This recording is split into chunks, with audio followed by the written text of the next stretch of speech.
अक्सर लोग संतों के पास जाते हैं और पूछते हैं, महाराज जी आपको क्या चाहिए। अक्सर लोग हमारे पास भी आते हैं, पूछते स्वामी जी आपको क्या चाहिए। हम कहते हैं ये सवाल थोड़ा सा सुधार करने की आवश्यकता है। ये सवाल थोड़ा सा इस तरह से पूछा जाना चाहिए कि स्वामी जी मैं आपसे क्या ले सकता हूँ, महाराज जी मैं आपसे क्या अपेक्षा रखूँ, मुझे क्या करना चाहिए, मुझे क्या लेना चाहिए, मुझे क्या देना चाहिए। क्योंकि संतों के पास जब आप आए ना तो लेने के ख्याल से आए। संतों के पास यदि आप देने के ख्याल से भी आए तो अपनी जो भीतर जो भावनाएं हैं, जो कुछ कुंठा है, जो कुछ सप्रेशन है, उनको देने के ख्याल से आए। पहली बात तो संतों के पास आप लेने के लिए आए। दूसरी बात देने भी यदि आए तो अपने जो कुछ मन में कुविचार हैं वो दे दें। आपके मन में जो कुछ कुंठा है, कुछ तनाव है वो दे दें। तो मैं कहता हूँ आपसे, आप यदि मुझसे ही पूछें, मेरे पास ही आप आते हैं, तो मैं महसूस करता हूँ कि आपको पूछना चाहिए कि स्वामी जी मैं आपको अपना तनाव दे दूँ, मैं आपको अपना समर्पण दे दूँ। आपकी भाषा में कहूँ तो हाँ, आपकी भाषा में कहूँ तो हाँ, समर्पण आप दे सकते हैं साधु को, और समर्पण देते ही आप बदल जाते हैं। मैं अपने अनुभव से कह रहा हूँ आपसे, स्वयं का अनुभव बहुत कीमती है। इस जगह पर लगभग 1995 से गुरु के संदर्भ में रहा हूँ, गुरु के संसर्ग में रहा हूँ, गुरु के सानिध्य में रहा हूँ, गुरु के संपर्क में रहा हूँ, गुरु के चरणों में रहा हूँ, लेकिन समर्पण मेरा नहीं था। मैं आपके लिए अपने सत्य को उजागर करने का प्रयास कर रहा हूँ। समर्पण नहीं था तो बात नहीं बनी, लेकिन जिस दिन समर्पण हो गया उस दिन बात बदल गई, उस दिन घटना घट गई, उस दिन चमत्कार हो गया। उस दिन लगा यही देने के लिए या कहिए यही लेने के लिए गुरु ने हमें बुलाया था 1995 में, आज से लगभग 25 साल 30 साल पहले। तो मैं आपसे भी यही कहता हूँ, संतों के पास जाएं, गुरुओं के पास जाएं तो कहें कि गुरु जी आपको मैं कैसे समर्पित हो सकता हूँ, आप ही मार्ग बताएं। मेरा समर्पण आपके प्रति नहीं हो पा रहा है, आप ही बताएं कि मैं कैसे समर्पित हो जाऊँ आपके चरणों में। आज लोग एक ईगो का विषय बना लेते हैं, अरे संतों के चरणों में हम जाके क्यों समर्पण कर दें, हम भी तो कुछ हैं। आप जो कुछ भी हैं क्या उससे आप संतुष्ट हैं?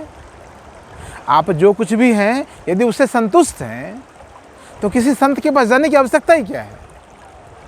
आवश्यकता यदि है संतों के चरणों में जाने की, इसका सीधा सा आशय है कि आप जो हैं उससे संतुष्ट नहीं हैं। यदि संतुष्ट नहीं तभी तो आप जा रहे हैं। अपना समर्पण उनको दे दीजिए। गुरु कहे सो कीजिए, करे सो कीजिए नहीं। गुरु जो कर रहे हैं वो मत करो, गुरु जो कह रहे हैं आपके लिए वो करो। गुरु अलग लेवल पर है, गुरु का स्तर अलग है, गुरु के जीवन का ढंग अलग है। वो किसी और पायदान पर पहुंच गए हैं, वहां से कह रहे हैं आपके लिए। वहां से वो देख भी पा रहे हैं कि आप किस स्तर पर हैं, आपका लेवल कौन सा है, आपका पायदान कौन सा है, आप सीढ़ी के किस नंबर पर खड़े हैं। गुरु वहां से आपके लिए मैसेज दे रहा है। गुरु किसी और लेवल पर, उनकी बात ही अलग है। अक्सर विरोधाभासी कार्य आपको देखने को मिलेंगे संतों के पास, कि संत जो आपको कह रहे हैं वो स्वयं नहीं कर रहे हैं। संत जो आपको कह रहे हैं वो स्वयं नहीं कर रहे हैं। आपको लगे अरे कैसी बातें कर रहे हैं, खुद तो करते नहीं, हमें ज्ञान दे रहे हैं। उनकी बात अलग है, वो अलग लेवल पर है। वहाँ बहुत बड़ा विरोधाभास है, कहीं वहाँ बहुत ज़्यादा अंतर है, वहाँ प्रज्ञा का समझ का बहुत ज़्यादा गैप है।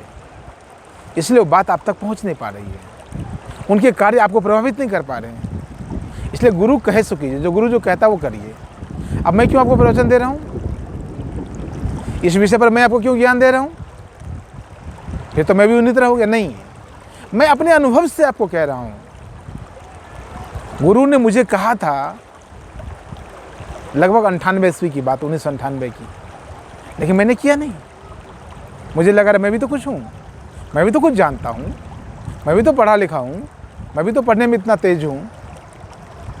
तो बात बनी नहीं। जब गुरु की बात मान ली, अगले क्षण बात बननी शुरू हो गई। इसीलिए आपसे कह रहा हूँ, इसलिए आपको कह पा रहा हूँ, इसलिए वो क्षमता निर्मित हुई है, इसलिए वो भाव पैदा हुआ है कि मैं आपसे अपनी बात कह सकता हूँ।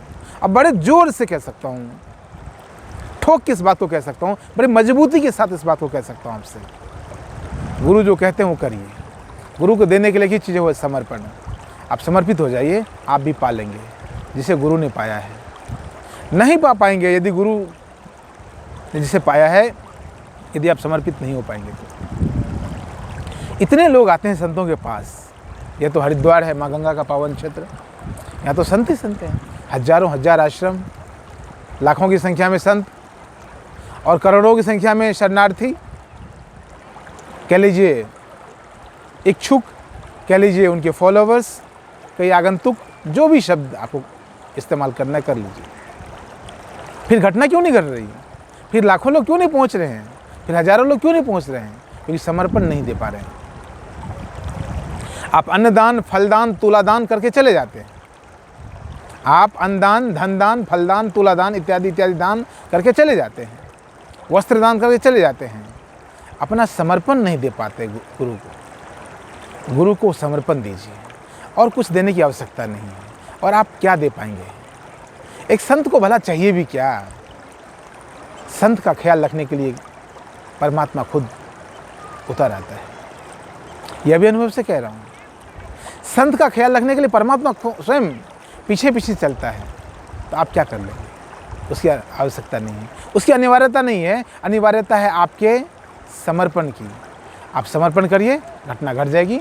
आपका भी जीवन उस मुकाम पर पहुंच जाएगा, उस स्थान पर पहुंच जाएगा जहां पर पहुंचकर आप भी मेरी तरह बोल पाएंगे। उस भाव में, उस आत्मविश्वास के साथ कह पाएंगे कि समर्पण कितनी बड़ी चीज़ है। तो आपसे विनम्र प्रार्थना है, निवेदन है, संतों के पास जब भी जाएं, अपना समर्पण उनके चरणों में रख दें। वो जो कहते हैं वो करें और अपने जीवन को धन्य बनाएं। बहुत बहुत धन्यवाद।